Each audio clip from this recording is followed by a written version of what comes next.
We're continuing our series on Edward Weston, one of the masters of 20th century photography. You know, I mentioned in my book, Advancing Your Photography, that Weston really influenced me with his definition of composition and his amazing way of finding and capturing the beauty all around us. This episode covers how he captured his images and what those images were that really resonated with him. So join me again as we step back in time 70 years and explore the world of Edward Weston.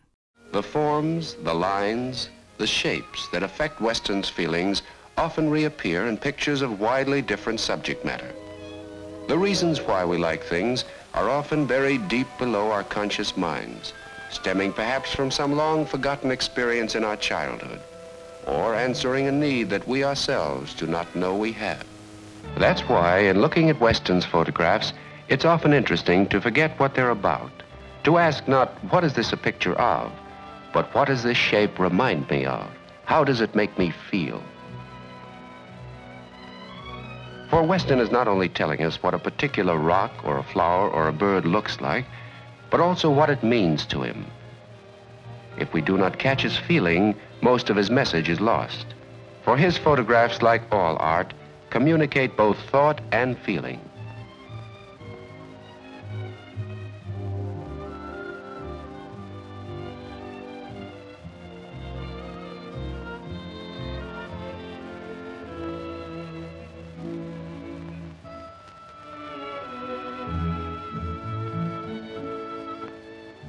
The wind-sculptured sand dunes near his home furnish Weston with one of his favorite subjects. The land-bound seascape, shifting and capricious in the changing light, presents an infinite number of pleasing shapes and forms.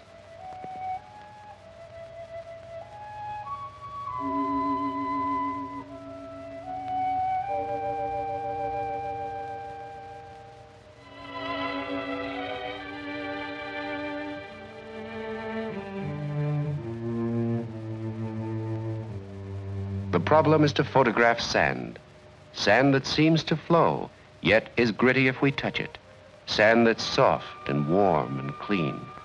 Sand that's yielding, though made of the material of rock. We have a camera to control the light. We have the light itself, illuminating and throwing shadows. Because Weston does not trim his pictures or enlarge them, this is the moment of final selection. What instant to catch and make permanent? What particular section should fill our space? There is no object here to hold our interest. In the artist's approach to photography, there are no rules of composition. Because each picture presents its own special problem, he can use no shortcuts, no formulas. The answer must be worked out on the ground glass each time, all over again. But how do we know when we've solved it? Can there be more than one answer? Perhaps. And the artist who can see and feel recognizes each one that's right for him.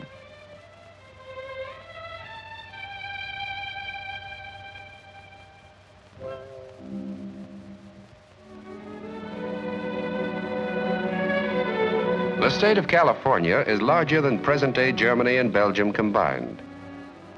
Weston has been in most of its corners, looking, liking, and photographing. Even in Death Valley, dreaded for its fatal heat and dryness, Weston has found a rich, productive treasure, the material of art.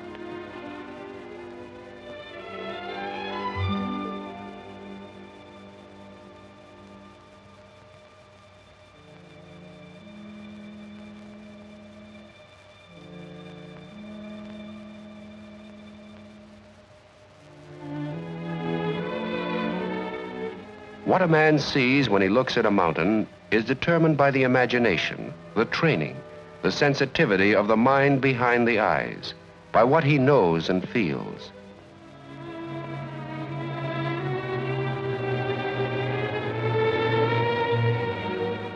Like other experienced photographers, Weston does not trust his eyes when it comes to judging light intensity. He knows how easily he can be fooled by the very adaptability of the human organ. A photoelectric cell is a safer measuring device.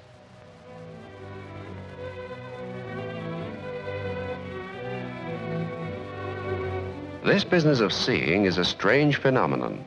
Most of us feel that the higher up we climb, the more we can see.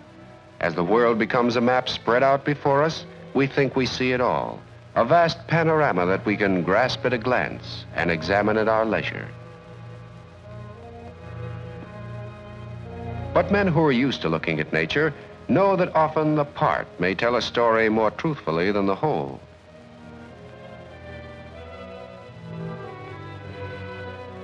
A range of hills that awes us by its rugged grandeur might seem dull and insignificant if photographed from a distant peak. Meaning often depends on one's point of view. The photographer changes his point of view every time he moves his camera and every time he changes his lens. For his lens determines the size of the field that's recorded on his film. Although he remains in one place, his picture of a bunkhouse in the mountains can, by the substitution of a different lens, become a bunkhouse in a valley. And further, without moving the camera, a bunkhouse by the road, or simply a bunkhouse. Weston likes to work in the ruins of the abandoned mining towns scattered through the West. The broken forms, the door frames bereft of doors, even the weather-worn surfaces of the stone have meaning for him. But the different distances of the objects from the camera raise problems of focus. The foreground is sharp, the doorway is fuzzy. By reducing his lens opening, the photographer can record the entire scene with needle sharpness. And by inserting a filter, he can change the light values, making the sky appear darker and the columns brighter. This attention to detail, this care and accuracy, this technique is what produces art in any medium, but only when it serves the feelings and the knowledge of the artist. That is the hardest part of an apprenticeship to art, to open the gates around our hearts so that we can feel freely, to clean up the clutter of our minds so that we can think clearly. No teacher, no master can tell us what to look for in the world around us, nor how to evaluate what we find. They can encourage our patience, our inquisitiveness, our right to have our own feelings and our own ideas, but we must do our own work.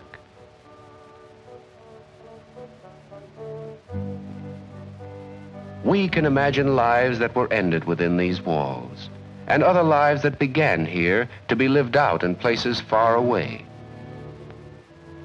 What we do not know or feel is not likely to appear in our pictures. But the apprenticeship is not always so serious. The student, like the photographer, is also interested in live, healthy human beings who are still around to be photographed. And because Edward Weston likes people, his portraits are often masterpieces. On the rocky shore below Monterey, where the salt air adds zest to spirits and to appetites, Weston often invites his friends to picnic lunches. The informal atmosphere permits the guests to pursue their own interests, to enjoy the beauty that Weston himself discovered here years ago.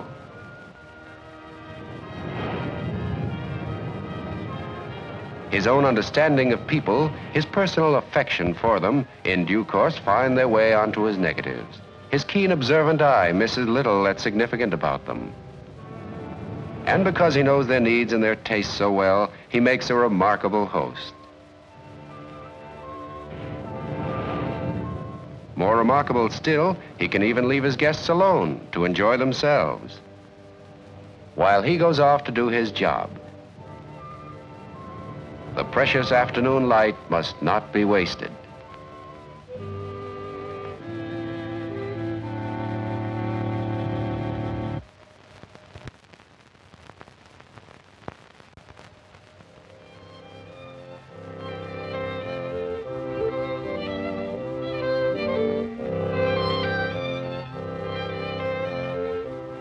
Now that we know how he works, we can appreciate what goes into Weston's creative process.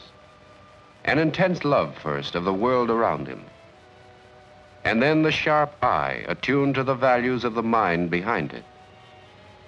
Third, the constant search for significant form, the need to find order in what first appears to be chaos. Finally, the disciplines of technique, the painstaking skill of the master craftsman. These things make a man an artist. They lift him out of the role of recorder to the heights of creation. They enable him to be sure of himself.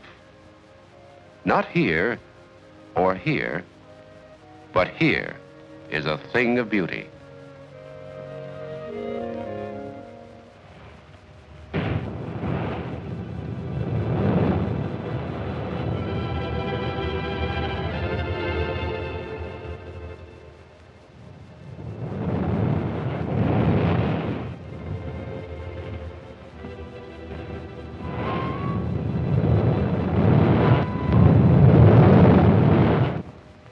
Let's leave the ocean and its grimmer moods for the pleasure of shelter and warmth. If Weston goes reluctantly, it's because he also likes the sterner aspects of the sea.